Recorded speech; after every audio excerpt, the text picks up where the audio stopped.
আপনার কেন সন্ধ্যার বাজার দেখাও কী কী আছে। ওই মুদিখানার দু একটা জিনিস আছে আর তরকারি বাতি আছে, দেখাও কী কী আছে।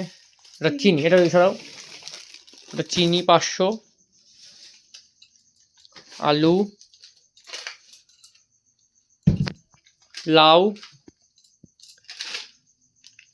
বলে একবারে বের করো। কাশ্মীরি লঙ্কার গুঁড়ো আছে, দেখো জিরে গুঁড়ো, ধনে গুঁড়ো, লঙ্কার গুঁড়ো আছে। এই এই এগুলো সব মুদিখানার দোকান। এবার তুমি বের করো তরকারি বাতিগুলো। হ্যাঁ হ্যাঁ, এটা নিয়ে আসলাম। 500 নিয়েছে, 20 টাকা। এই ফুলকপি, এই ফুলকপিটার দাম নিয়েছে 28 টাকা। ওটা মুগ ডাল, মুগ ডাল 200 গ্রাম বলেছিলে। আর কি আছে দেখাও।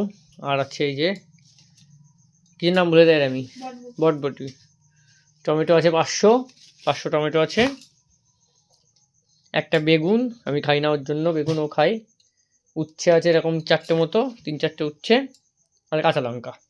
আর বাকি দেখি কী আছে, আর কিছু নেই। তো বন্ধুরা এই ছিল আজকের বাজার।